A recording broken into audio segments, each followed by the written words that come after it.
turn you up a hair just in case anyway. I have been so good about not having energy drinks, but you know what? The podcast is worth it. Okay, I've got you pumped up a little bit. You're actually almost all the way up. Okay. But you sounded loud and clear to me. Whether it will sound like that actually on the show or not, well, who knows? But we'll find out. Yeah, we'll find out.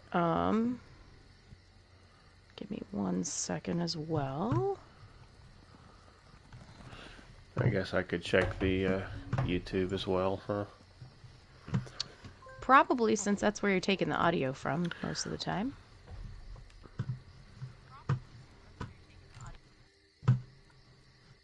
I heard myself. I heard you too. Twice.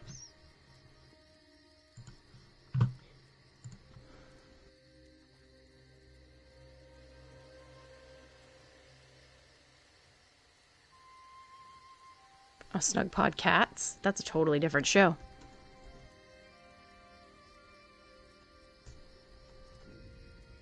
Just do like an ASMR screen thing where it's cat, I like house tracked cats running all over the snug pod. Put up some extra tree branches, just have them jumping all over and running, and have it on like an hour loop or something. Amazing. That's what we're doing for April Fools next year. There you go. That's it. Why don't they send ducks to space? Because the bill would be astronomical.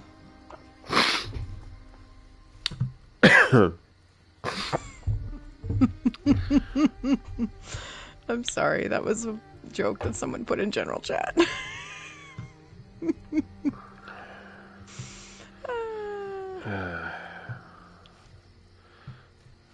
Dad joke right there. Yep.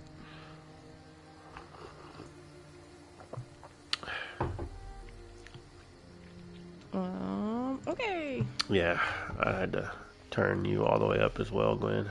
It sounds clear. It's just, it was really quiet.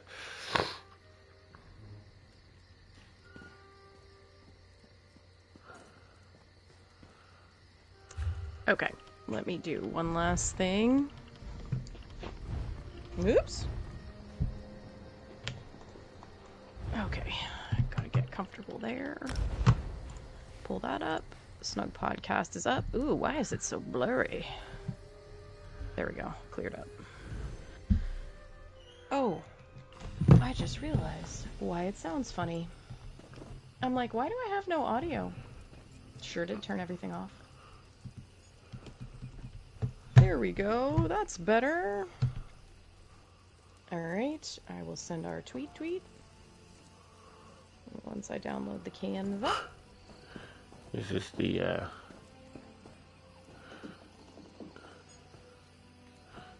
audience section here?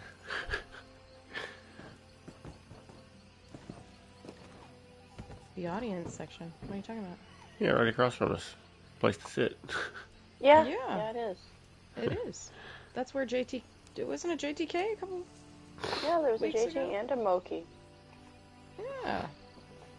So you can put the table there so we could have cake.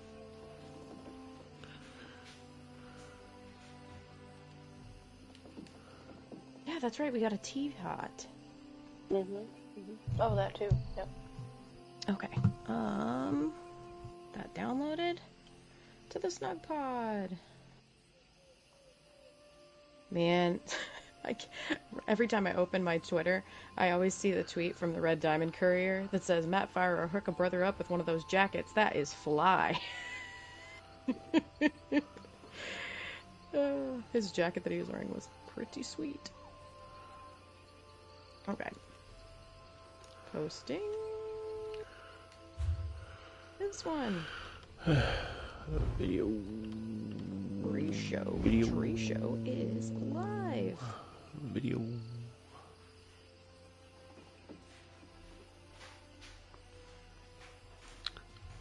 Psst.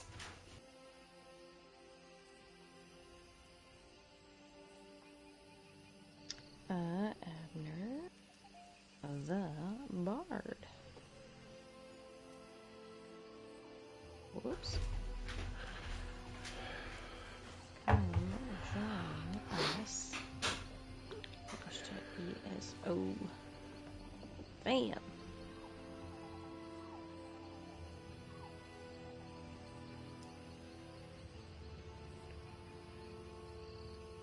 Gotta add the ESO 10 tag.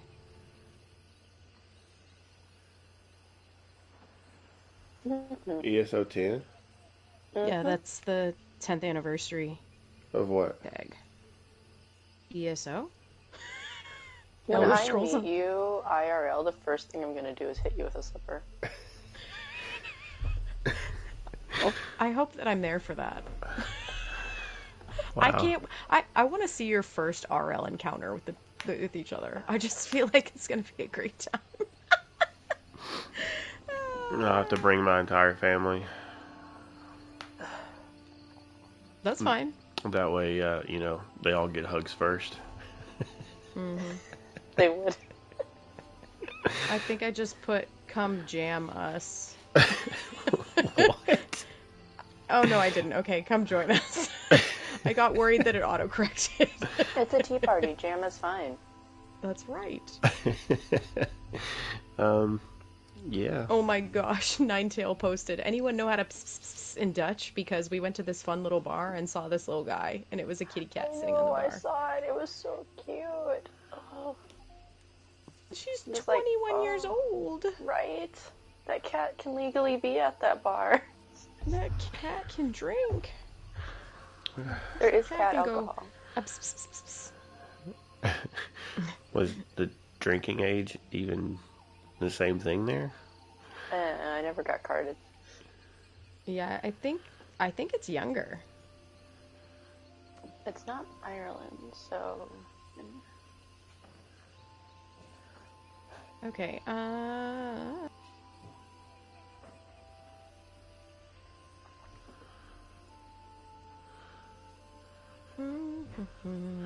okay. The cat's in the Snugpod and he blew his nose. Oh, gross. Cat, because you have big noses, that'd be a nasty, blow all that out. Okay. I'm trying to retweet our tweet. Did it go? Like getting sneezed on by a lion.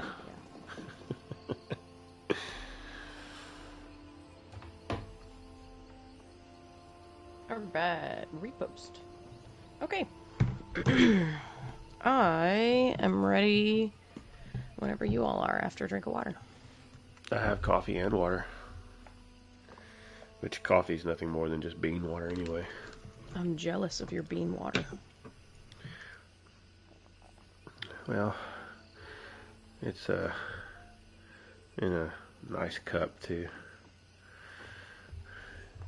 You should be I'll jealous send of you it. a picture of my water. It's huge.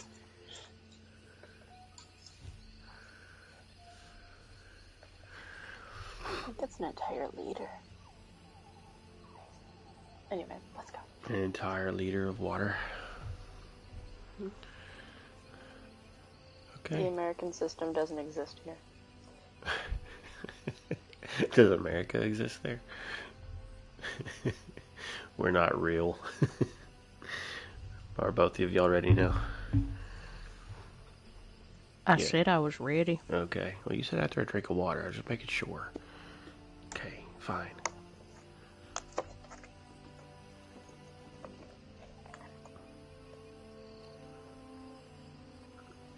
Hello, ESO fam. It's a Snugpod Cast. I'm never separate.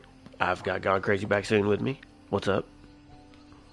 Nothing much. Happy to be here. Super excited to talk about all the cool stuff we're going to talk about. Sweet. And through Sigit communication means, we've also got one Gwen the Bard.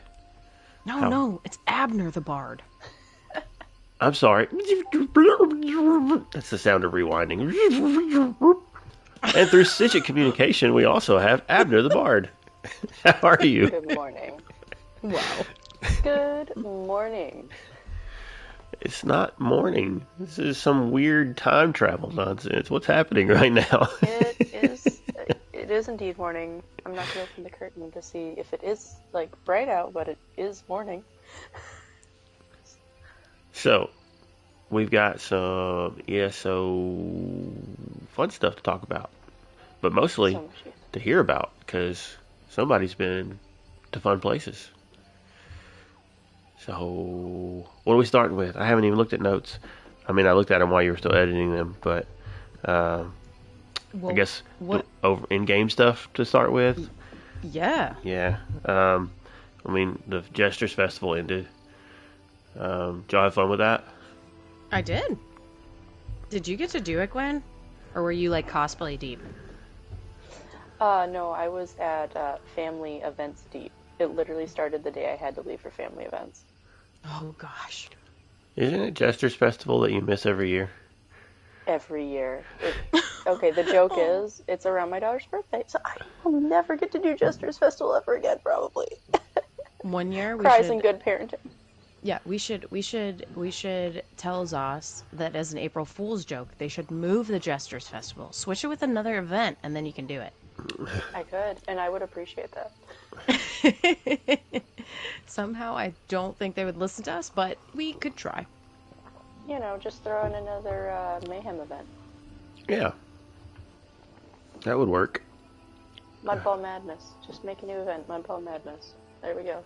Mudball. That would be amazing. Yeah, Mudball 1,000 other people. Have all the achievements all day be Mudball achievements. Yep. Kill an enemy using nothing but mud balls. The completion percentage for that achievement is 0 because you can't actually do that.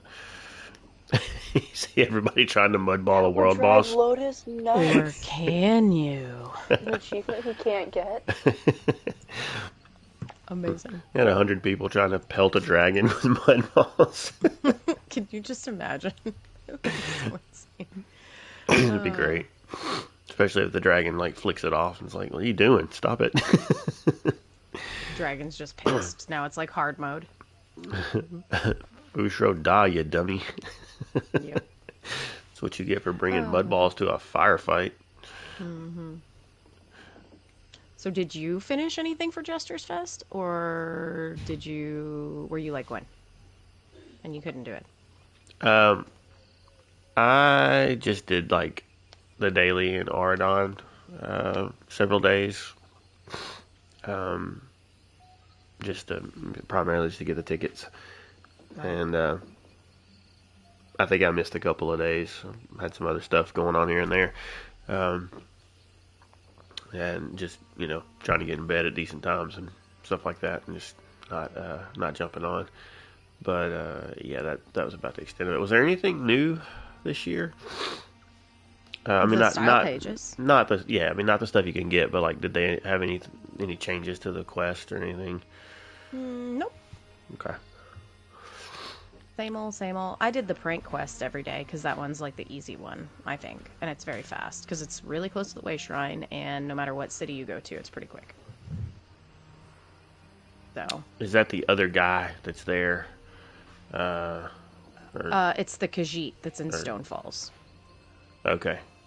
Is it only in Stone Falls? Yes. Okay. Well, who's the other quest giver that's next to? That's the band. That's the band one where you make the band. Oh yeah. Okay.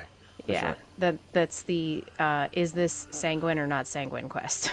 Oh, we know it's sanguine. Oh, it's sanguine. The Stone Falls, that's not the thing by the arena, is it? Where you fight the big pig? Nope. That's the Porcine quest. Is that that one you can pick up at any of them because it is on a piece of paper. Okay, so that is part of the Jester's Fest too, though, right? Yes. Yeah. Okay. Making sure I'm not getting my events crossed up there. Nope, that's correct. Cool. Correct. Yeah. So Jester's Fest is done, but the anniversary event has started. And that's what we're going to be talking about in just a little bit. I've been farming for the anniversary event a little bit, trying to help people out. So not having any luck myself. I've got 1 million leads, but no none of the new style pages that have come out, like the sword or the stave or the helms. I haven't gotten any of that stuff, so. Yeah. So what is that about? Because I didn't even see the article on the event this time around. I missed that, I guess. So you're talking about something other than the style pages you get through the event itself? Yeah, so there's additional, obviously you get, like, during the anniversary event, lots of stuff drops, you know, like for doing any of the dailies, basically. Right. But also, if you farm the world bosses in Vardenfell, there's a chance to drop the, oh my gosh, why am I having a brain fart? Who's the Daedra?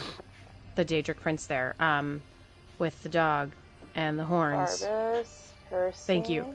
There's a Barbas mask or something that you can get, I think. I should have grabbed these. And then, yeah, there's 2 helms, or a helm and something else that you can get from Vardenfell world bosses. Then from the geysers in Somerset, you can get this staff that you see in the main quest.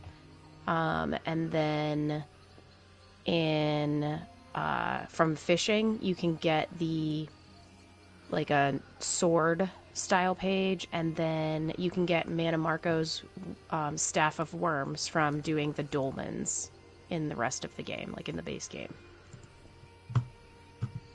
So those are all additional RNG drops, basically, for places, which is why if you log in and you run to any of those locations, it's probably the busiest you have ever seen Somerset geysers in a long time. Like, geysers are so wildly busy that you can't even see the boss when it comes out of the geyser. You just wait for it to start talking and then throw down an AoE and pray. So, it's been very, very busy at the world events because of those new style page drops. Yeah. I don't want to spend too much time on that because I want to talk to Gwen while we've got her here. But, hold on one second. I got it. I thought I had it.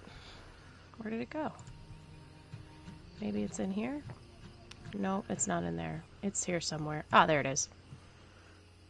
I just want to get the name of the style pages right. Oh, the other thing, too, is there's a new cake quest. Apprentice Moog is the new cake quest, and he is the adopted Khajiit son of the previous baker that we have every year. It's a pretty cute quest. It's kind of fun. Yep. But the new things that you can get, there is a tradable outfit style for the Earthbone Aliad. There is a fragment for the new Jubilee Steed mount. You'll need 25 fragments for that, so they're encouraging you to keep your event tickets if you want to get that one. Because, yeah, the fragments don't drop, I don't think, that often. And then, where is it down here? I'm trying to find the name of those pages. Aha, here we go. In addition to the gift boxes, you can also earn new cosmetic rewards and never-before-seen earnables in-game. An extremely small chance from any fishing node during the Jubilee, you could get the True Flame Sword replica, which, apparently, if you have Sharp out, much easier to get that. Any dolmen or reward chest also has a chance to contain a style page for the Staff of Worms replica, in recognition of Mana Marco's Dark Deeds. Any world boss in Vardenfell will drop the style pages for the Sunan Ra replica or the Barbas helmet replica. And any geyser in Somerset also has a chance to drop the style page for the Ulvor staff as seen in the chapter's story. So there you go. Those are the, like, treasure trove rewards, if you will, that are the additional things besides the normal stuff. Okay. So cool. there. Yeah, I was and going the to event ask. goes. Go ahead. I was going to say, and the event goes through the 23rd at 10 a.m. So you have plenty of time. That's cool. Yeah, I was going to ask if that quest, the cake quest, was actually new. I didn't remember doing it, and I've gotten the cake every year the last several years. So. Yep, it's brand new. But yeah. Brand new. I was like, what is this? Where's the guy? What is this tent thing set up here? Oh, new quest. Okay, cool. Yeah. So I've been doing a little bit of that, but for me, the only other things that I've been working on are I did some more Lore Seeker stuff. We recorded a tavern episode, just the two of us, that will release hopefully sometime soon. And then I've just also had real life hard mode. Real life hard mode has gotten me down. And other than that, that's all I've been doing. So Very cool. I mean, not the hard mode part, but no, but the other stuff. yeah. We know what Gwen's been doing. No, it's not like it has been televised or anything. Yeah. I'm sorry, it's not Gwen, it's Abner. Oh, I'm sorry. We know what Abner the Bard has been doing. You got to do the rewind sound now. Abner the Bard. You know what Abner the Bard's been doing. Oh my goodness. Abner/Gwen, tell us about your adventures. You met some more EU and some NA. Well, you've met the NA lore seekers that were there, right? But you met some more EU lore seekers, and give us just like a general rundown really quick of what you were doing there. And then I've got like some questions, or maybe Nefer's got some questions for you. Alright. Met more lore seekers. That's always fun. That was exciting. Every time we found each other, it's just like, yes! So much excitement. And then we made sure that we got a group photo as best we could. I tried to coordinate it the first day, but there's just so much going on that we scheduled it for the second day, and we all got together, and we got the photo in, and I did not realize how tight things were going to be with cosplay, but we got it in, and everyone got their photos, and that was exciting. But generally, it was the 10-year anniversary. It was a huge event, and it definitely felt like a huge event. There was a lot of activities, a lot of things going on, a lot of planning, it looked like, and then a lot of planning for attendees. It was a mad dash to try to get all the activities in. There was basically IRL Crown Crate feature. That was crazy. Cries in console. And then day 2, it was literally all about cosplay. All about cosplay. So much cosplay. And hilarious makeup. I was like a villain from a 70s Muppet movie. It was ridiculous. Or 80s Muppet movie, whatever. But it was hilarious. And yeah, overall it was a good time. There was a lot of stuff going on. I'm just going to say pardon at the beginning of this podcast. I am coming down with I left my basement, now I have a cold, finally. So I could avoid that by, not doing hugs with people, but I'm not going to say no to hugs. I'm just going to prepare for the after cold and live with it, because I like meeting people. For sure, meeting people is like one of the whole reasons to go. It is the reason to go. Yeah, I would agree. All the other stuff is bonus, but meeting other peeps. The one thing you can always plan for is seeing friends IRL there. Everything else is kind of up in the air until you're actually doing it. Did you get to do like most of the things, or no? Was it too wild? I did. So we actually were, me and my sister was my +1 this time. She kind of came with me. This was our trip of the year. We were 2 of the first people like in the door into the actual activity area. And so the system they had set up was a bunch of QR codes, and you had to run to the QR code and scan it with your phone, open the web page, fill out this form, and reserve your spot for one of the times. Now, it sounds like even though we were one of the first people in there, a lot of them were already like booked until later in the day, and I think that's because the staff was also like applying.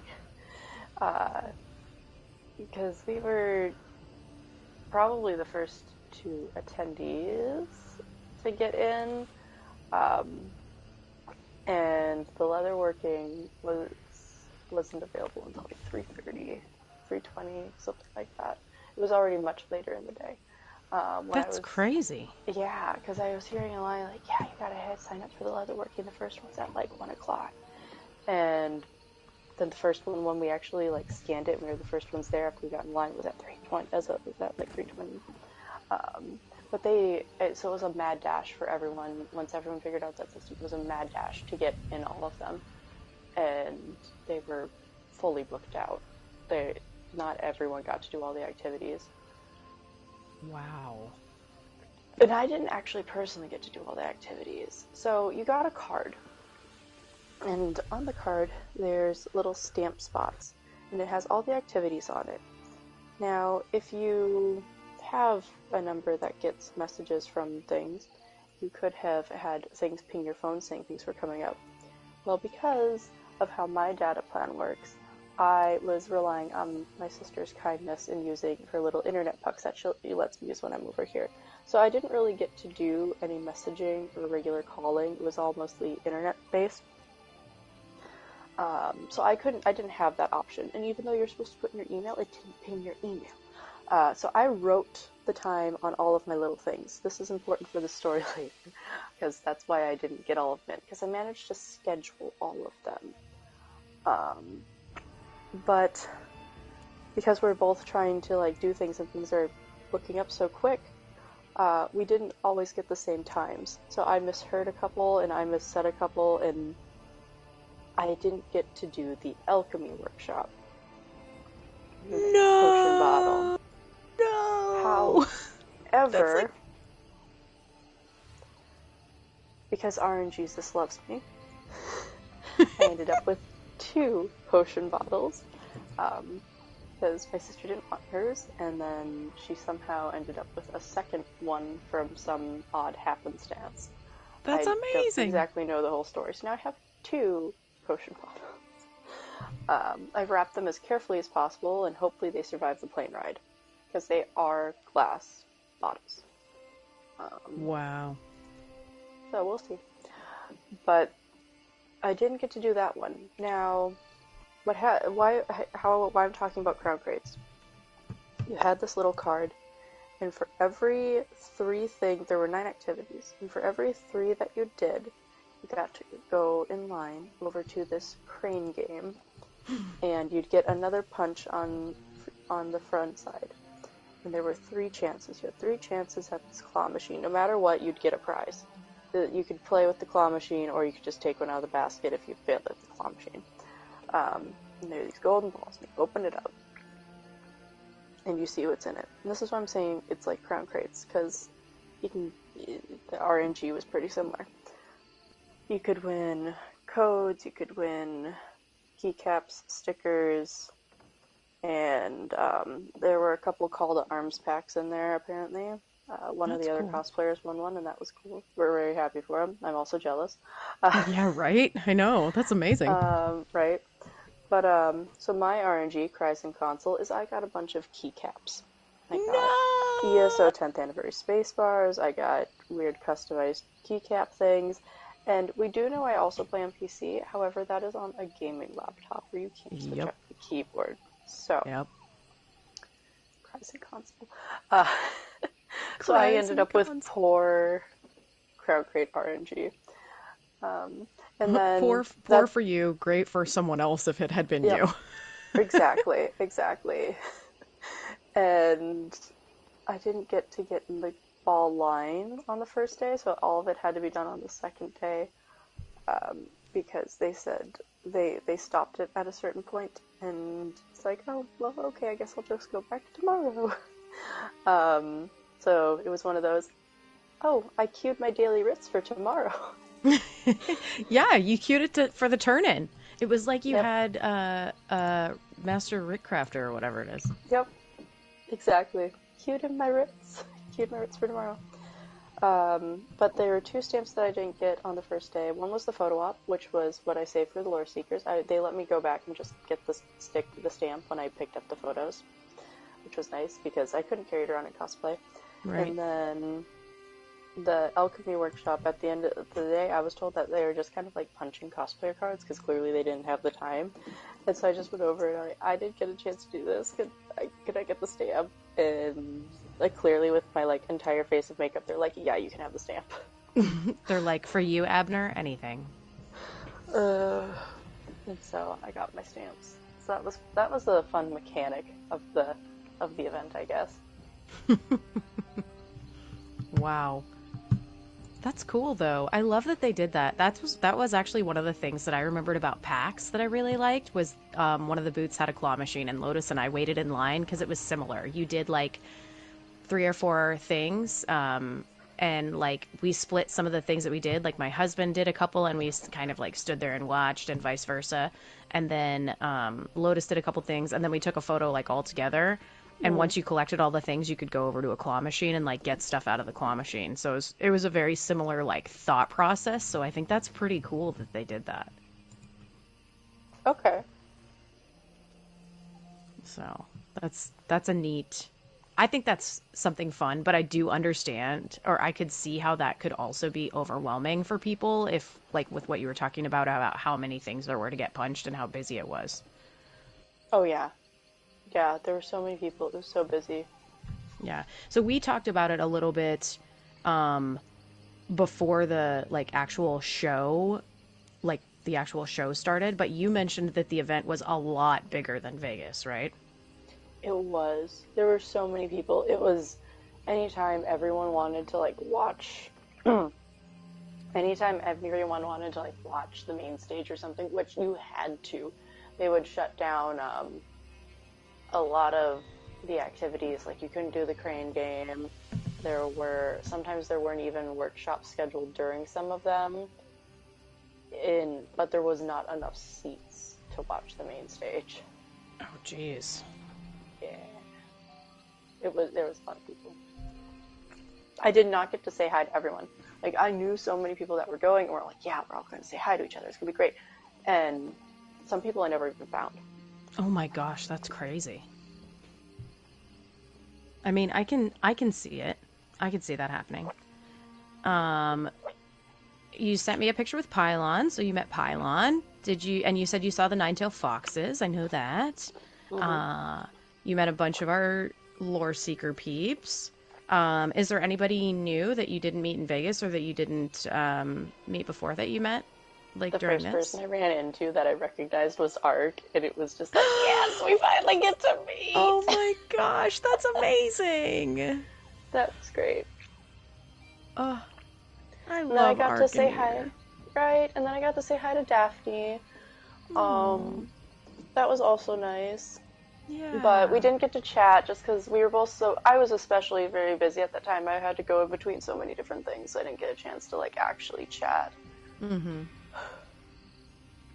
That was another thing, same with our Lore Seeker friends, especially with our Lore Seeker friends. Like, I actually wanted to spend time with our Lore Seeker friends and do more stuff, but except for at the beginning when a couple of us were able to sit over in the tavern together, there just was no time.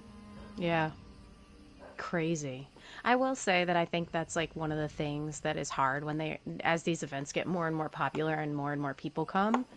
It's amazing that more people can enjoy it, but it's also probably incredibly overwhelming because you want to see people, you want to meet people, but there's so much going on. Like, so much going on. I was watching a few streams of people that were just, like, streaming, walking around the event and stuff. And I was just, on one hand... Okay, go ahead. I was, on one hand, like, so impressed at how much stuff there was to do and how crowded it was, and also just so impressed at also the organization, or what seemed to be the organization of most of it. So did you with all of your watching people running around, did you see my awkward attempt hug with Nephis? No, but that's like, one of the streams that I was watching, so I'm really sad I didn't see that. He was walking around with a camera on the first day, and I was walking up to, like, the group there. I had to say hi to Lois and them again, and he's like, "Hi, Wen," and we go to do a hug, and normally I, like, lean to the one side, but his camera was there. It was like, You did an awkward, like, which side? We did an awkward side to side jump hug thing. Yeah. Amazing. Now I want to go back and find it. So and I didn't know he was streaming, but that was on the stream apparently. So there we go. Yeah. Oh my gosh. By the way, Bob Chachinsky is in our chat right now, and he is, like, just going to town talking to me too, and I love it. Like, one of the first things he said was, like, tell us about the claw machine. And I was like, don't worry. If she doesn't get to it, I will make sure to ask about the claw machine. And he also said that he has to bring a loaf of bread to the next event because now it's his thing. Do it. Oh, speaking of food, I saw pictures of lots of amazing food. I had the orc buns. Well, my. I know, right? Oh, Did you goodness. say orc buns? I Orc said orc buns. buns. How did that all work? Was like all food available for everybody? Was it ticketed? What was it? Okay, so you remember in Vegas how we had the wristbands with Yeah, with the peel off tabs? things. Yeah. How you got 2 drinks, a meal, and then the gift bag. And then you remember how last year we were just given a bag of coins? Well, this was a hybrid of that. They were both together. You were given a pouch with 2 drink coins, a snack coin, and a lunch coin. And you could turn in any of, like, so you would turn in your food coin to pick for a meal. So you had to choose what you wanted. There were a few different options, and they were all in game themed. I chose that's why I chose the orc buns. It was basically a sandwich, and then you could choose either mushroom or chicken, but that's pretty much what that was. I heard the Telvanni dumplings were really good. I didn't hear anything about anything else, actually. A lot of people just went for Telvanni dumplings, apparently. Huh. That's cool. Right? Yep. Did you try the sweet rolls? I did. I had my snack sweet roll. It was so gooey. The first Vegas I went to, they had sweet rolls, and the like frosting was like typical like cinnamon roll hard frosting and everything. These were not that. They were warm and they were fluffy and they were gooey, and you had to like eat off the frosting before you could like take a full bite, or otherwise you were gonna get frosting all over your face. Oh my gosh, that sounds amazing. That sounds so good. And so the tokens themselves, though, on the one side it said what it was, like a drink or snack or whatever, and on the other side it was a crown token. Oh, that's cool. Yep, they were crowns. We were given crowns. So That is so cool. if you didn't use them, were you allowed to keep them, or did they have everybody give them back? Or Oh no, I still have crowns. okay, That cool. is so cool. What a fun way, like, what a fun hybridization of that, you know, of the ESO Tavern stuff, and then, you know, kind of the experience that we had in Vegas with stuff. That's cool. I thought it was well done. That's cool. Yeah, the sets and stuff that they had looked amazing. And, like, there were knights fighting, right? And, like... Because they partnered with the Kingdom of Elfia people, which was great, because that's totally on my bucket list, which I still want to go to a Kingdom of Elfia event, but now I want to go to it more. That's their next event. It's at the end of the month. Yeah, I can't go to the Germany event. I'm still in Europe, and I can't, like, stay in Europe, and I don't want to come back to Europe because it's expensive, so... Yeah. Yeah. Womp womp. Well, they're doing Elfia, and then they're doing an ESO Tavern at Gamescom, I think is what I saw on the actual, on the year, like the year-long plan. So, very interesting. They're doing, like, some smaller events in between, which is cool. Making them so cool would de-incentivize people who don't drink from giving me their drink tokens. So, yeah, we can't have that, Bob said. That is true. That is true. That's so cool. Neat. I have some questions that I thought of, but Never, do you have anything to ask about it? Because I feel like you probably didn't really get to watch the event at all, right? I have not watched any of it. Oh, that's so cool. You should definitely go back and watch some. Sorry, I was mid trying to handle some allergies.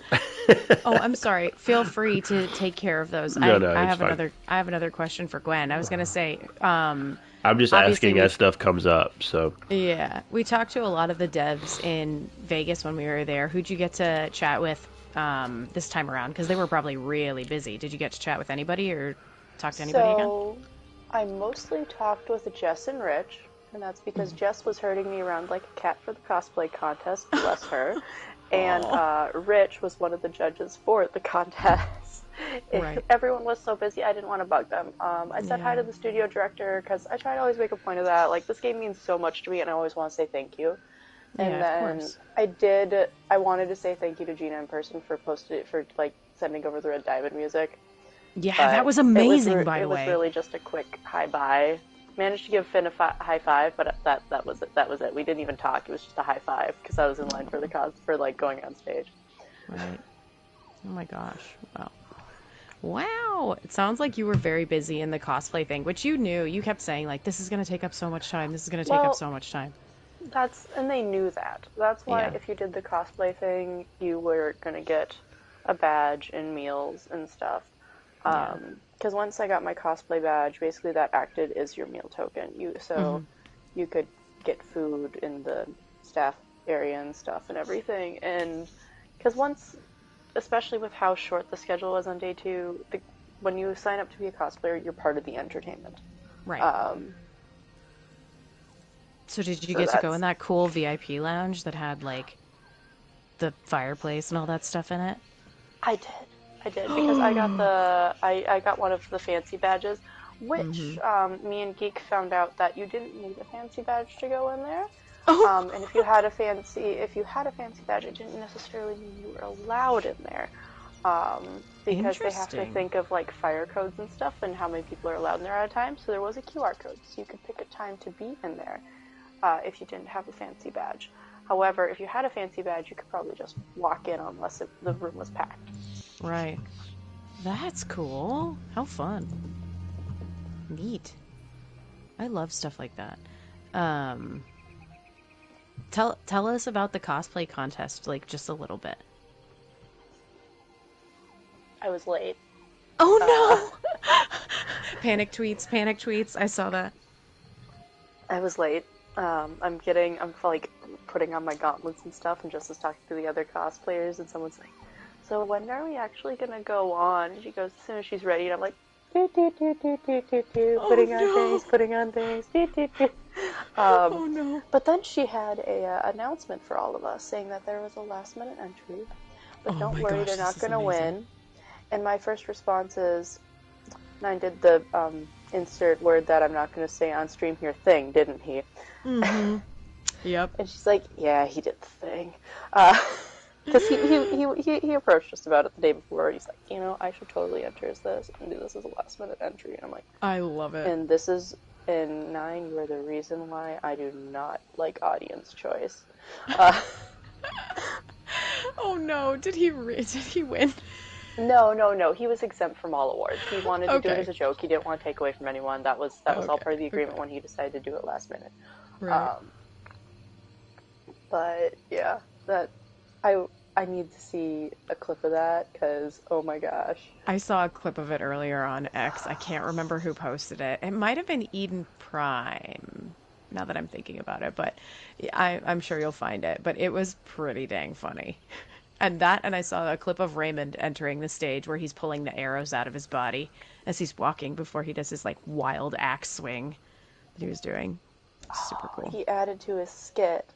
Yeah. Because, I knew he improved his costume since his last Best in Show win that he did with it. And then I know the Daedric arrows were new, too, which those were yeah, it was amazing. He had them, like, stuck in his costume, and in the video that I saw, he like pulled them out. He actually forged those. Those were metal arrows. Those are amazing. Yeah, that's so cool. That was so cool. I love it. I'm glad he talked me into it. I never would have cosplayed if he wasn't like, next time you're in Europe, you're cosplaying with us. That's so great. It was, and then friends won. The Kirito cosplay, she got audience choice. We met her at the tavern last year. She's so sweet, and she pulls off such a great Khajiit. She is amazing. She's the one that was the Khajiit? She won? Mm-hmm. Oh, she won audience choice. Yeah, because Kalia won, like, the overall, best in show, so she gets to come over to the American one. That's so That was awesome. the grand prize. I hope Raymond gets to come with her. I do too. How amazing. Yeah, that was like, The cosplay thing, so I have never been more nervous in my life for a cosplay contest, and at the same time, once I was doing it, it didn't feel like a contest at all, because I already knew most of the people who were competing, so it was more so like just doing things with friends, just hanging out with friends. It was so chill. It was so fun. Yeah, we all had a blast. So would you do it again? 100%. That's so cool. And one thing I want to know, so I was scared. I was like, so how they did it? Like, I have critiques. I'll probably suggest an email or something. But how they did it, the communication through the whole thing was excellent. And then, but normally you're not judged on stage in front of everyone. Or you normally don't have to talk about your costume on stage in front of everyone, but I guess for streaming and everything, that makes sense. But how that was worded in the email was confusing, because it was you walk across stage and then there will be judges once you're done with your skit. Me and a lot of other people didn't realize that meant the judges were on the other half of the stage and we didn't get to use the whole stage. Because I've never heard of a cosplay contest doing that, ever. But at the same time, I loved it. Like, I was terrified of that concept, right? I was like, what? No, you don't, like, talk to people on stage. You go in a closed room, and it's just you and the judges, and you're being judged.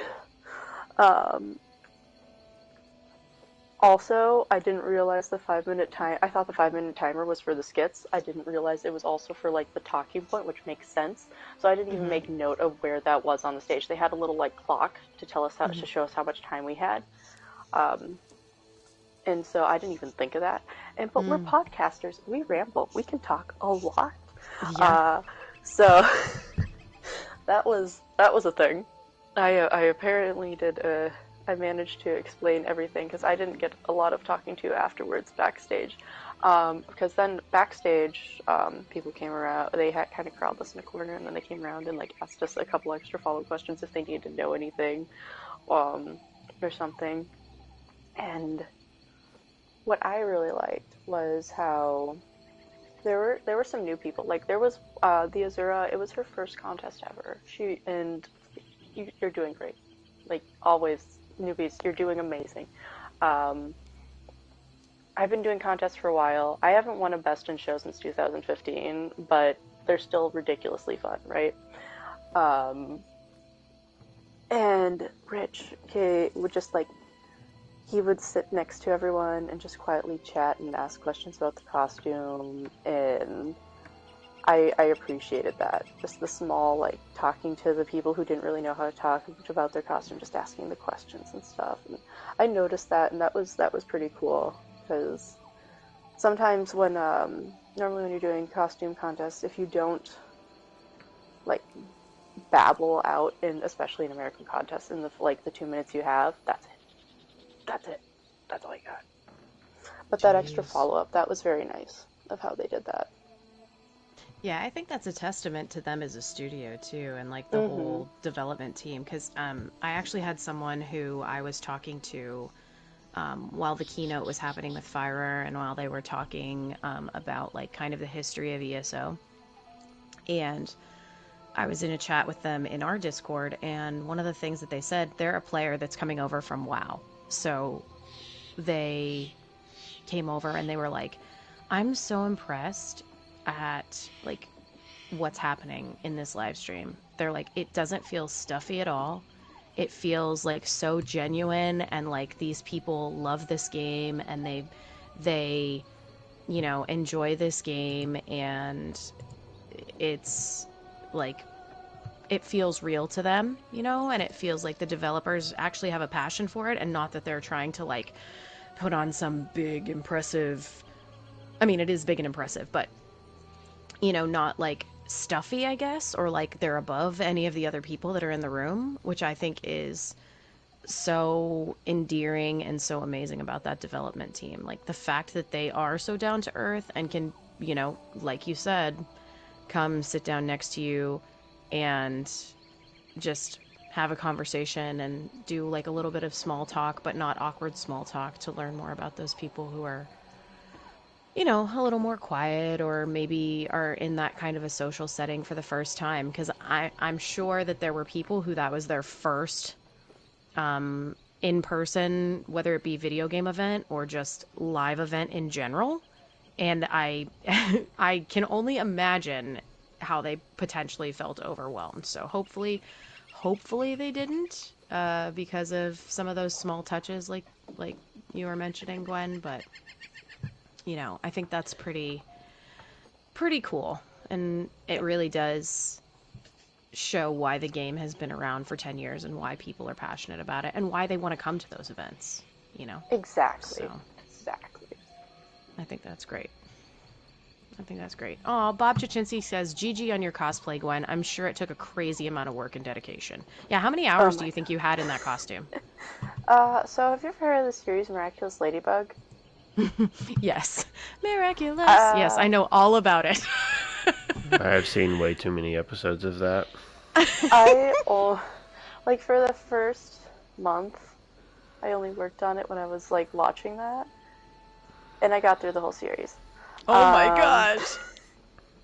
And so that was one of the months. After that, I kind of lost track of time. But yeah, just to give you like a base time idea. Hilarious. Hilarious. Yeah, I was so impressed. When I saw pictures, I was so proud. I was like, that's my friend. I loved it. So great. I have so much respect for people who have beards now. Well, your beard looked great. And so did your big, bold forehead.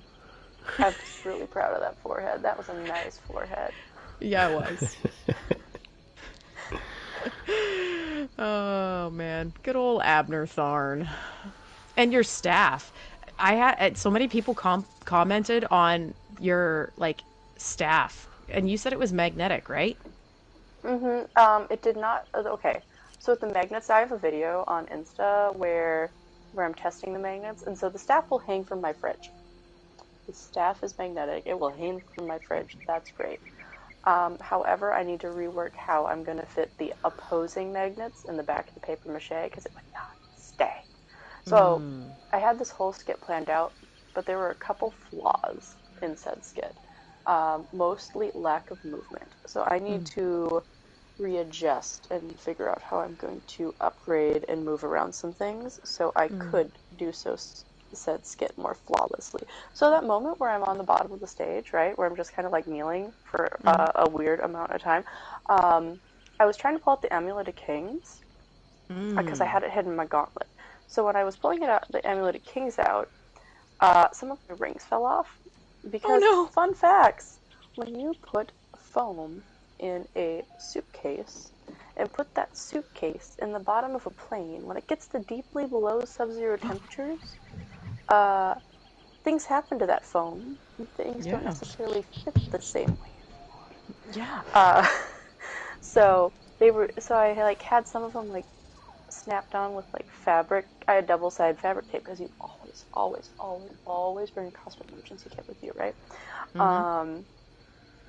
So I had some of them on, but because of all the movement I had to do with the staff and the Magicka prop, like originally I was going to do my plan. This is my plan. My plan was to walk on, pull out my fireball, and then pose, put away the fireball, finish walking to the center of the stage, all Abner Thardy-like, right? And then put my staff on my back, and then pull out my magic circles and hold up both magic circles, and then fall to the ground, pull out a pocket portal, crawl away, and then get off towards near the end of the stage and pull out my Amulet of Kings, and then smirk and get off stage, right? That was what was supposed to happen. Now, you've seen what did happen. Firstly, things were already edited from that because half of the stage was taken up by judges. I did not know half of the stage was going to be taken up by judges. We knew we were going to have to talk to judges afterwards, so I thought they were going to be off stage. I didn't know they were going to be on stage.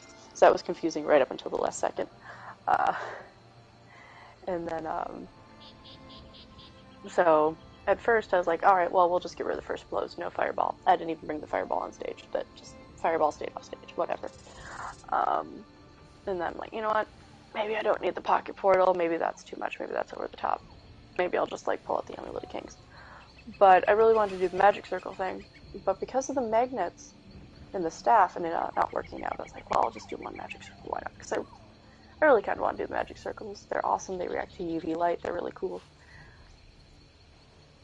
And then it just kind of like devolved into that mess. But it was still really fun. But I'm at the bottom of the stage panicking, like grabbing my wings and like with having gloves on my hands and stuff, trying to pick up the magic circle, which is literally like a flat piece of plastic with a bunch of like glowing paint and stuff on it that I'm trying to pick up and everything. And so the judges are seeing all of this, by the way. And I'm like, you know what? Ones who know, and things happen. We're good. Yeah. Yeah. But the audience had no idea what was going on. I was just like on the bottom of the stage for an ungodly amount of time. I'm sure it's a-okay. Now they know. Anyone who listens to this, now you know. That is why I was on the stage for an ungodly amount of time. The more you know. Well, I didn't even see a stream of it. I caught it from watching other, like, I saw mostly pictures. So I want to see, hopefully they release video of it somewhere. My sister filmed the whole bit for me, so I got to see it. I love it. Oh, so I was critiquing myself after the fact. Like, oh, yeah. That's so cool. That's so cool. I love it. I love it. Did you get to play any of the game? Did you get to do a gameplay? Like I did. I got to do the gameplay. I don't know what you're allowed to tell us. What's under NDA, what's not. So. Well, here's the fun part about being attendees. You don't sign NDAs. That's true. I think it was just the people that did the trial that weren't allowed to do anything or say anything. Because that was after the event. There wasn't regular attendees there. I mean, I guess they did it towards the end. It was supposed to be after, but it sounds like they actually managed to do it while the things were still going on. Yeah. So what I can tell you, remember when we did the ESO Vegas? And how we got in there and we were like ridiculously overwhelmed because neither of us have ever touched a PTS. Yes. Like with the templates and all that stuff, and then I was logged out and Wayne had to save me. I learned from that experience. Well, one, I was late. I was late to my thing for the hands-on, but they still let me do it because there was enough spaces left because I did it towards the end of the day. So I was late, but I still got to get in. Unlike my alchemy lab, where I was late and I wasn't allowed in. But I got in, I got on, I went to one with the character screen was up and everything. I remembered you had to choose a build, apparently I had to type in a name. So I don't know what I typed in, I don't remember what the build looks like. Like the character ended up being some dude, dark elf, something, arcanist. That like I just did random. I was like, whatever, let's go. I want to get in the game. I want to look at the shit. Let's do the thing. The stuff. Let's just go. Let's go. And we get in there, and we're in the building, the mage light building, the Order of the Lamp. Am I the only one who just keeps picturing Mothman, or every time this happens, and just going lamp, love lamp, like every time Order of the Lamp, I'm picturing a freaking moth. I've heard people talk about that, so you're not the only one. Okay, I'm glad I'm not the only one. But I was like, oh, little Bosmer chick and everything, and I stopped myself and I go, no, Gwen, no. Here's what we're gonna do. We're gonna go off to the side. We're gonna run around this entire area like a crazy person. And then I was running around the area like a crazy person, and I stopped, and I'm like, wait. Inventory. There's stuff in the inventory. So I didn't grab everything out of the inventory. I kind of did, but I didn't. I grabbed what was important out of the inventory. I grabbed everything, because I was like, they were talking about scribing. This is for scribing. So I look at my inventory, I grab everything related to scribing out of the inventory. And I consume as much of it as possible.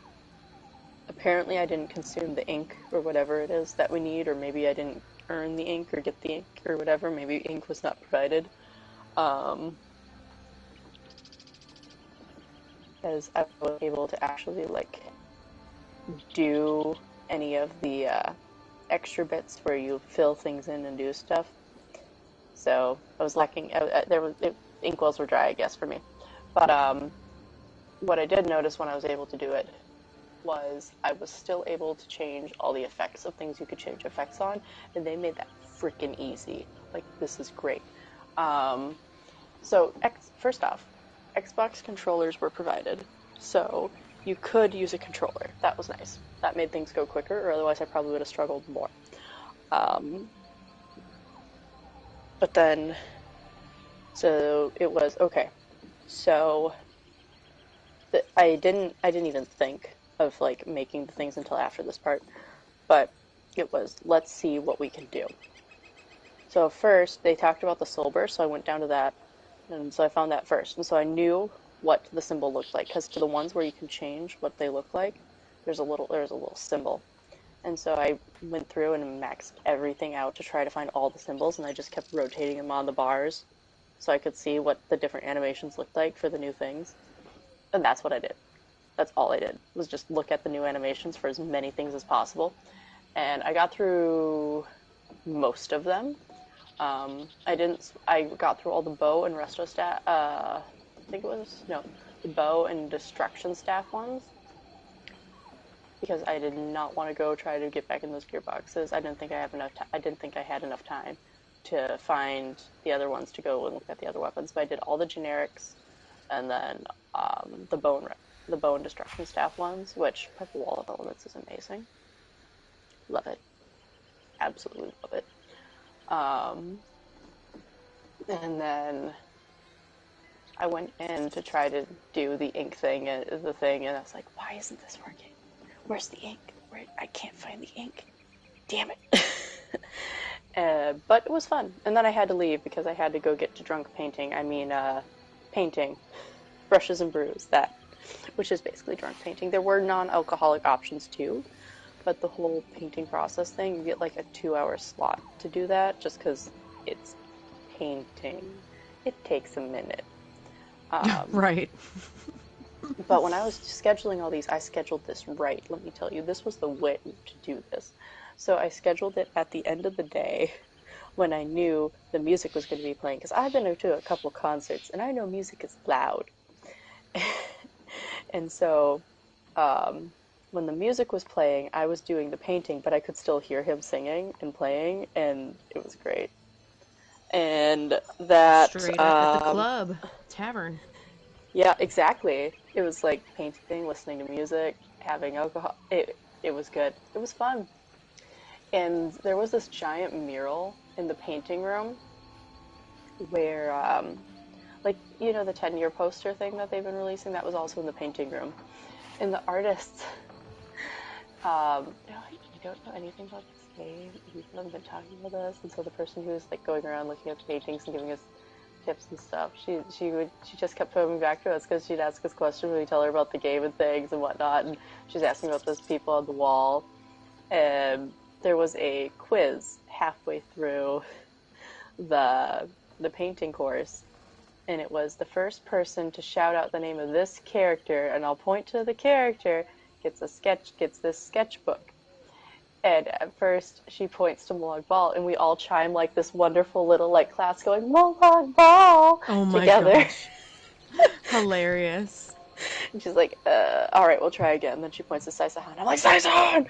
And I don't know, maybe it's because she was like talking to us that my voice stuck out or whatever, but I apparently was the winner and got the sketchbook, so I won a sketchbook. Yay! That's it was so a small little cool. pocket sketchbook, so it's not that big of a deal, but it's really good quality paper, and so that's gonna be nice. That's so amazing, especially since you like always sketch your adventures.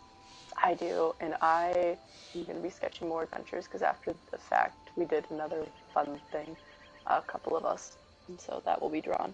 But yeah. So cool. What other questions you got? Oh, okay, hold on, let me go back. Okay, so what ended up being your favorite thing that you did while you were there? Oh god, I'm not going to say cosplay.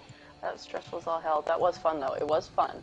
My favorite thing was managing to get a bunch of the Lore Seekers together to get a photo. Yeah, that was great. I'll have to have you. I'll have to have you tell us who's in the actual photo, and then post it in the Discord or whatever, because that'll be. Mm-hmm. I'm gonna take a photo of the photo with the little Lore Seekers 10-year anniversary calligraphy thing that I did. Aw, that's so cool. So at first I wrote out, okay, you get to calligraphy, and there's like a regular like, let's say you're 4 years old, you're in preschool, you're trying to figure out how to do lines and stuff and spell A. There's a little sheet like that, right? Dots and stuff. And the lady's telling you how to use the nib and everything. And then underneath that, there's a sheet of the entire Daedric alphabet, and you get to trace the entire Daedric alphabet, and it tells you how to write it, just like you would write your ABCs, right? Right. And then, once you're done with that, you can write a card using the Daedric alphabet, and you're supposed to write something in Daedric. And I was originally trying to write Snugpod Cast, but I wrote it too big, and it just ended up being Snugpod. Apparently, I got done with this too fast, so the lady came over, and she's trying to read it, and she's laughing. She's like, "What the heck is a Snugpod?" I'm like, "It's a type of home in the game. It's fine." It's like, and she's, "What? That's," and she's just laughing, right? And she told me I could do another one because I got done so fast, and so I was like, "All right, lore. We're gonna do lore seekers, but we're gonna put lore on top and seekers on bottom, so that way I don't mess up like I did with Snugpod." Right. So that was fun. That's fun. I love that. Who was the most memorable person you interacted with? The most memorable person I interacted with? Ollie. Ollie Boo. It's always Ollie. He is so sweet and so welcoming to people. Ollie is always the most memorable person I interact with, apparently, at these things. I love that. For the gameplay, did you see like any of the actual zone itself, or did you just mostly do the scribing stuff just to stick to it and see? If by zone you mean the Order of the Lamp headquarters, Mm-hmm. yes. I can tell you it. Okay. Answers my question. Are you ready for? Okay, question first. No, I was saying. No, I was saying that answers my question. So go on. Go ahead. But okay. So Gwen's crazy wild theories, because before I decided to do stuff, like I said, I ran around their headquarters, ran around the Batcave, which it could be the Batcave. So I have a feeling that the scribing is related to the House of Ravenwatch somehow, and that's how we do things with Fëanorian, because the only portal in the Order of the Lamp goes to Rivenspire. Interesting. There's a way shrine in there, but the only portal goes to Rivenspire. Interesting. That's pretty cool. I guess we'll find out as more is released. Maybe that was just temporary for like the demo, or maybe that's how it's going to be in the actual game. But that was cool. Cool. Never, you got anything? Anything you can think of? No, nothing directly. I guess I might ask, since you're talking about how crazy scheduling can be, if you were to give advice to someone who's planning to go to one of these events, what might you tell them? If you want to meet up with an entire guild, do not try to plan it on the same day. Plan it on the same day, like you go, oh, I want to plan this, and then try to plan it later that day. Don't do that. Put it out there, try to plan it, but plan for a day in the future, whether it's just the next day like I did, or you want to like plan to meet up at a certain time a few days or weeks in advance, and then you figure out what time and day you're gonna meet up at the event. Because when there's a lot of people involved, it takes a while for everyone to respond and figure things out. Make sure you give them that time, so that way you can get everyone there. Now, did you say you were talking about things being kind of time slotted, or so there's multiple things going on at the same time? Yes. And what might you tell somebody in order to, and kind of how to prioritize, like that side of scheduling, like the event-related things? There wasn't really, for this one at least, hopefully, we'll see if it's different for the next one, but for this one, the advice would have been is look at your schedule when you're choosing your times for activities. That way you can you're making sure you're still getting everything done. Because once you're running around, and once everyone was running around finding QR codes, it's kind of like, oh no, this is a sign-up system. If I don't get in, I'm doomed. Yes, you're not wrong, but there's still other stuff going on, and you don't want to miss something else you'd want to do in favor of another thing just because you're trying to get a shiny. Okay. That's Cool. good advice. That's good advice. I'm trying to think if there's anything else. I feel like I had a question and it's gone now. Shucks. Poof. Yeah. Oh, I know what I was gonna ask. Did you get to see, or were you busy, but did you get to see the voice actors panel at all? Like in person? Okay, so let me tell you, TSA. I had to make a decision. Okay, this is a longer story. We started with, you knew about this. You knew I was going to make this little plushie for Wes Johnson. You knew that. I told you that one. Mm-hmm. Now I had to give it to him. And I saw him a bunch, right? But I didn't have the time. I was talking to other people. I was doing other stuff. He was doing other stuff. I was like, you know what? I keep seeing him around. Eventually, I will have a free moment, and I can go over to him, and I can give him the plushie, right? So it was for him, and it wasn't for him. It was for his dog, because he always posts about his dog, and he always likes all my posts, and I wanted to do something nice for him, because he's so amazing for the community. Right. But, so I wanted to give him the plushie. When I finally was able to find time for him, I couldn't find him. And so me and Lotus, we did like 3 laps around the thing, trying to find him. Like, we found Pylon while we were trying to find him. We could never find him. He's just gone. He's everywhere when I don't have time. When I have the time, gone. Darn that Sheogorath. That's important to the story. So eventually, I was like, whatever. When I was talking to people, I was trying to find him too. It got to the point where I was like, you know what, I'm just going to like enjoy this. So I was talking to people, I was trying to find him too. That's when I finally ran into a couple of our other lore seekers and stuff, and we were hanging out by Diorama and everything. And then it's time for the voice actor, and they're walking through, and I'm like, I'm not going to stop him now. He's going to the panel. That's unfair. That I know he can't talk. And then I go over to, he's like, well, now I got calligraphy.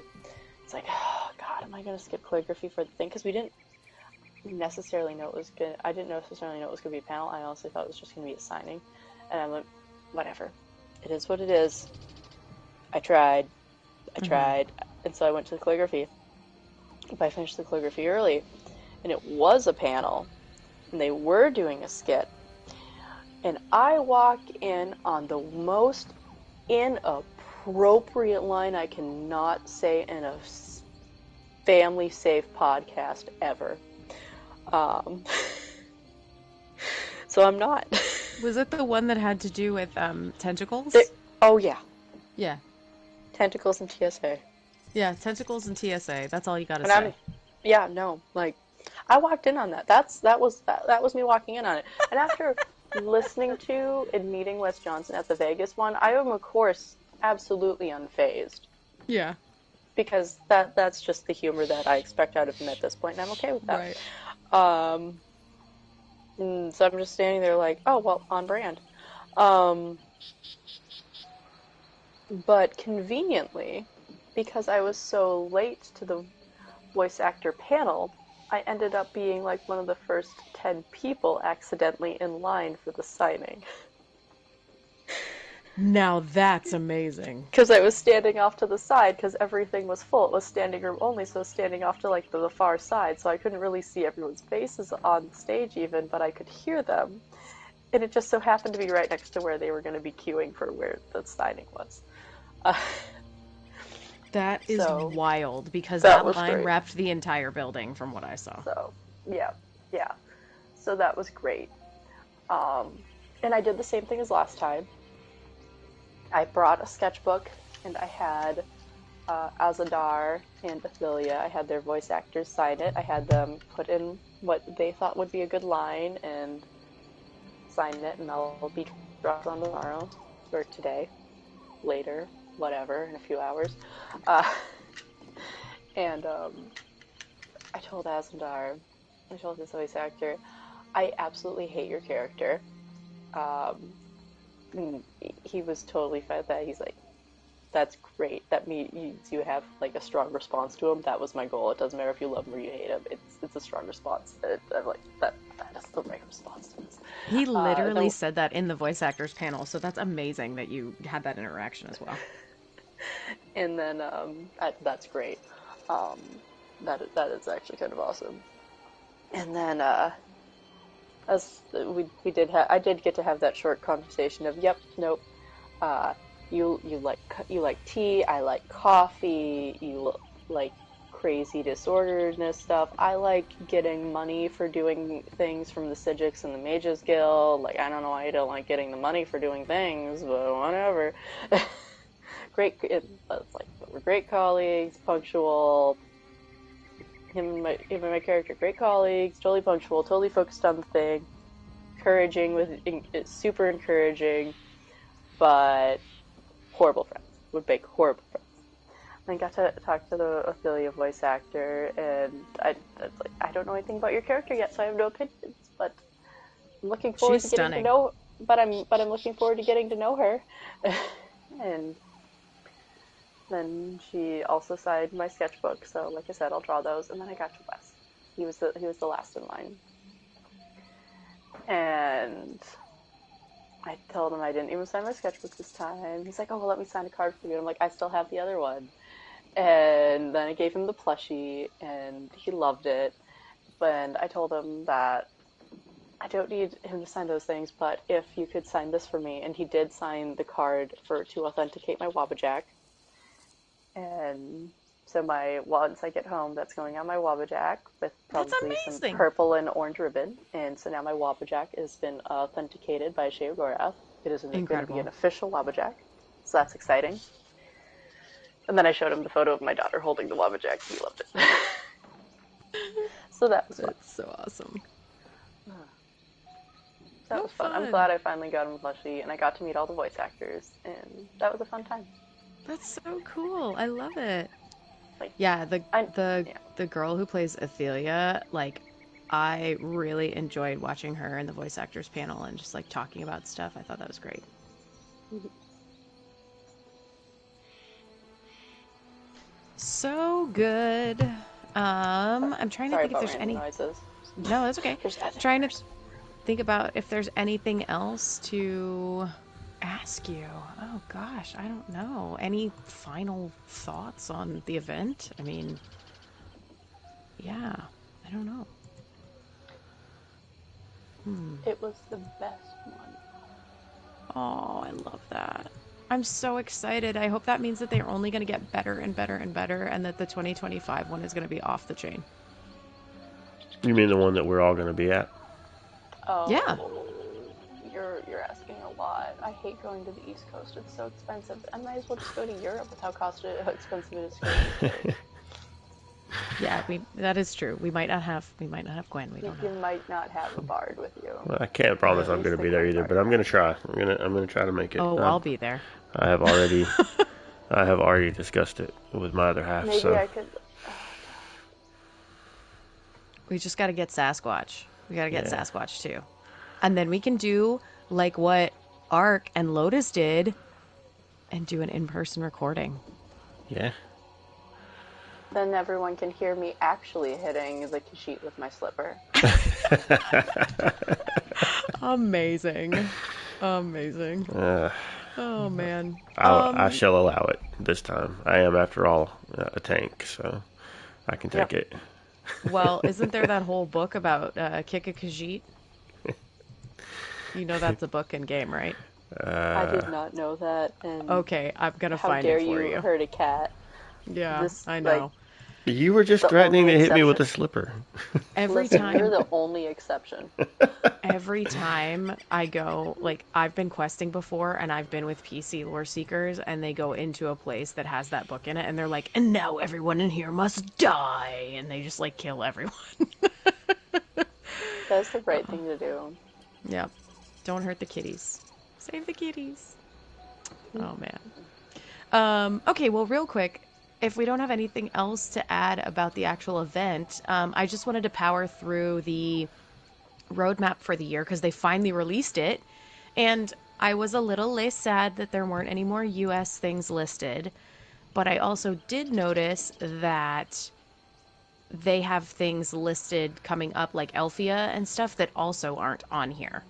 So I feel like maybe there is still hope that there might be a couple small US things, or like maybe them appearing at some US things. I don't know, we'll see. But April is obviously where we are now. They just did the event in Amsterdam. That's the kickoff event that Gwen was at. And then we have the free play event that's happening right now through tomorrow, I think. It says Thieves Guild Spotlight. Did either of you hear about that? No. No, but I'm ready to be sneaky, steely. Yeah, there's not too much information on it, but it just says basically if you're into having sticky fingers, keep an eye out because something's coming in April. And I like that. We have the Gold Road Prologue, which I recommend doing it. It was fantastic when I did it the other night. It actually took me about an hour and a half to do. And it was great. Like, there is a lot of lore. I have something that I would like to speculate for Athelia at some point in the future. Tonight is not the night, because it is a bit of a lore dump, and it is meaty. It's the best way to put it.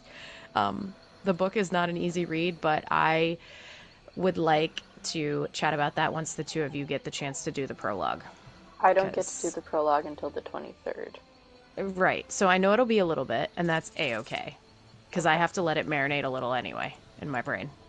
But yeah, I definitely want to talk to you about the prologue. So I've been hearing that it's been taking people anywhere from 1 to 3 hours to do, depending upon like how slow they're doing it, you know. And if they're a new character, things like that, because it's actually decently hefty in terms of combat.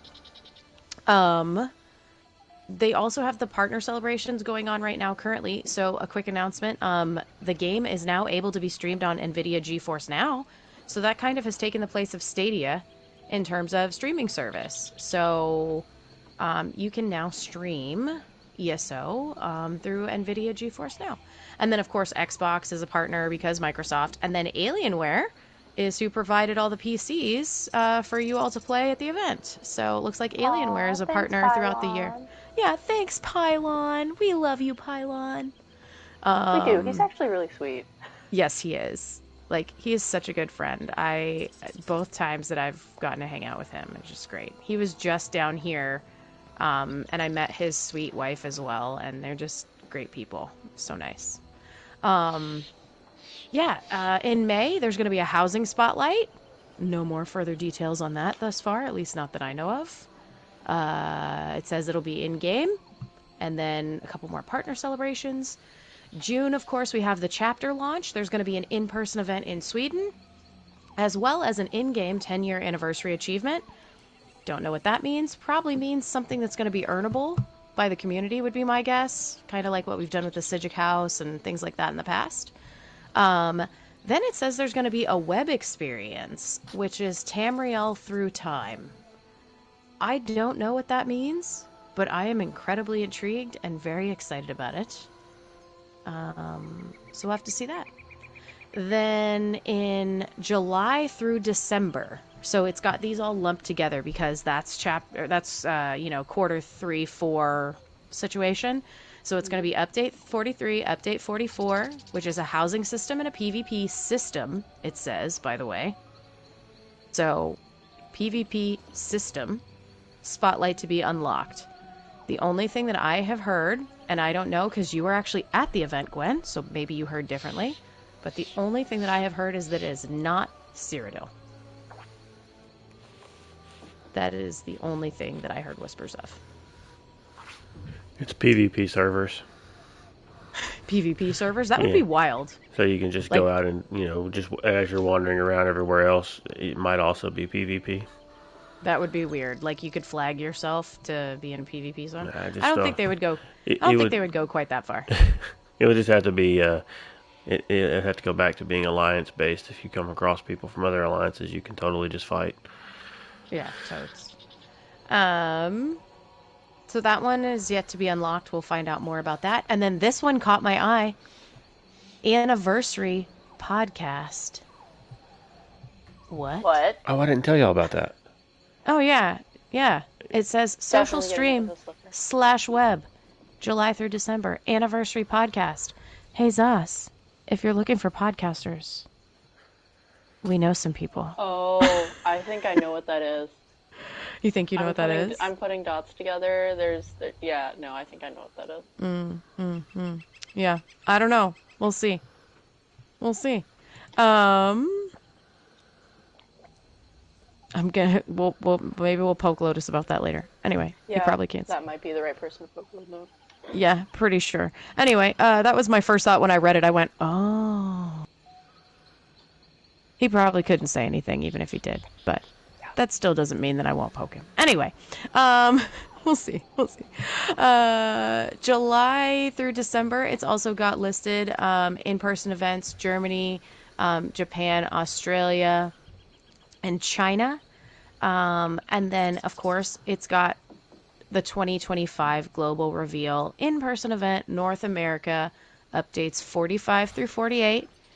That will be in 2025. And then it also has a guild recruitment event, Spotlight, to be unlocked. So that's our sort of calendar for the next 15 months. I think it's pretty great that they released that, considering they're counting the ESO 10-year, running the next 15 months, basically. So, or running for 15 months. Yes, please do. All right, final event thoughts. It was fun. It was a total whirlwind. An hour and a half in the morning, on 3 hours of sleep, coming down with a cold is not the best time to talk about, but also the best time because we don't want to forget things. And if you're listening to this and we chatted or we met up and we had an interaction, let me tell you, even if I didn't talk about it, I'm going to remember it, and I am definitely going to be thinking about it at random points over the next couple of weeks. If we talked at all, you're definitely memorable to me, and I appreciate it, and it's been absolutely fun. I look forward to seeing everyone else again. That was a really great way to wrap it up. Yeah, I remember that about Vegas. It was almost like you go to decompress, and it's like, oh yeah, I kind of like remember that happening now. Or like, oh, I had forgotten about that until someone mentioned it or tweeted about it or sent me a picture, or, there's so much happening and you're just so overwhelmed and stimulated that by the end it's like, what the heck just happened? But also such great memories. And you're not the only person that I have seen or heard say that this was the best event yet and that they think that it's only going to get better from here. So I'm very excited to see what they do with these future events, the ones that are all overseas, as well as whatever we get for the 2025 one. So that is so cool. Yeah, so like she said, if you met her or you had a cool interaction, send us an email. Do something. Let us know. Let us know if you went to the event, what you thought was the best or what you enjoyed, because that's always fun to discuss too, what other people thought was great. Even if we didn't talk to each other, I like hearing other people's random opinions about the event. If you were there, we didn't even meet, and you have your own 2 cents that you want to chime in, you can shoot us an email at thesnugpodcast@gmail.com or contact us on X, at Snugpodcast, or on, where else are we? Discord. In Discord, yes, in Discord. But that is through Lore Seekers, which, if you want to join us in our guild on any of the platforms, Xbox is a little dormant right now, but the rest of us, it's not. It's not dormant anymore. Surprise! It is doing things. What? Yep. I know. We ran an event the other night, like an impromptu dungeon night. That's exciting. It's so exciting. I'm so excited. Xbox has come out of hibernation, so if you play ESO at all and you want to be a part of Lore Seekers, join us by going into Discord. Or wait, how should they join us? They can go to loreseekers.club. Go to and they can apply. Yeah. Yeah. You can apply. You can join us. Yeah. The applying isn't scary. It's just to make sure that we aren't too like social or too crazy for you. Make sure we both like each other. That we'll all get along. Yeah, it's If you're like if you're to trying make to the apply, chances are we'll get along.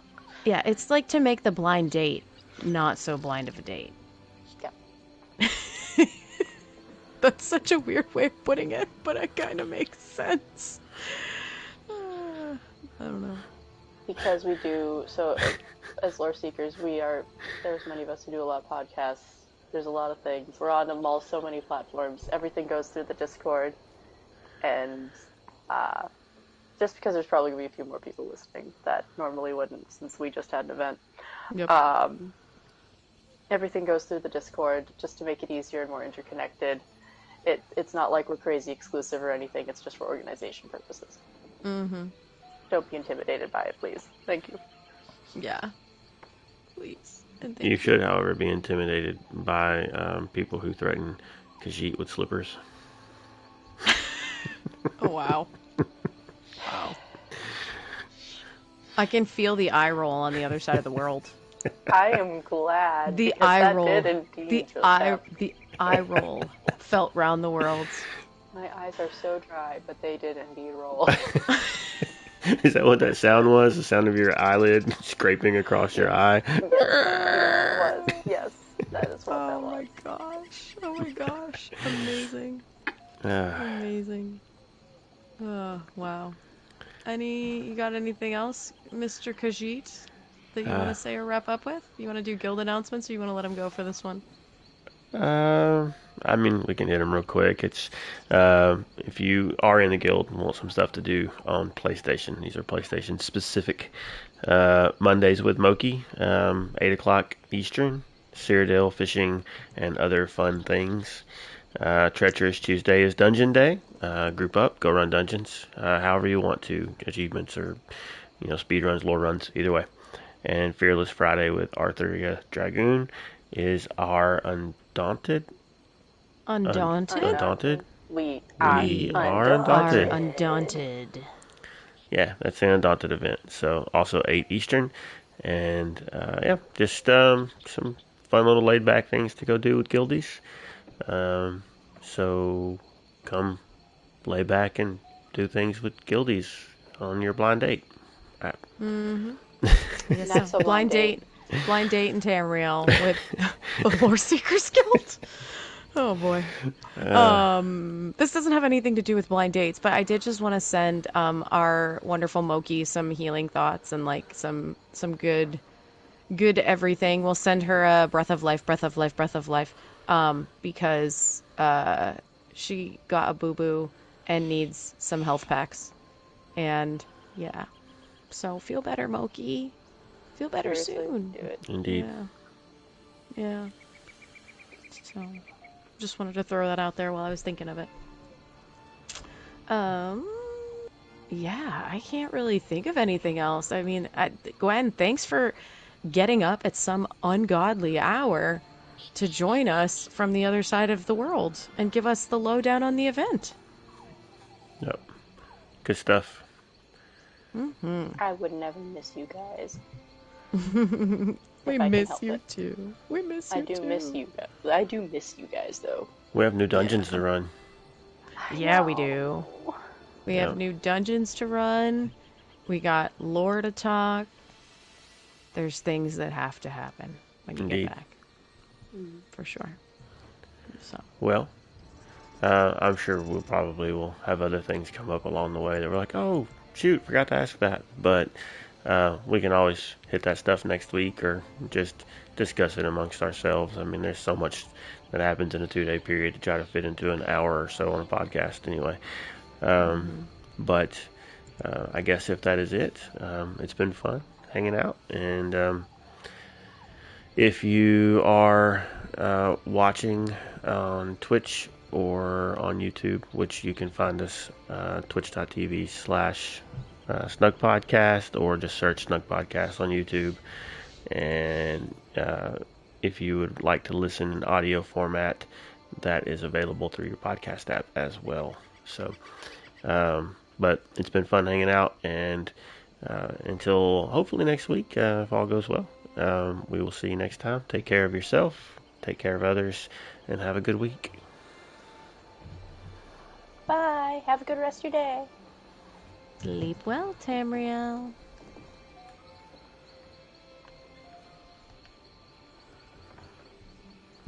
Noise.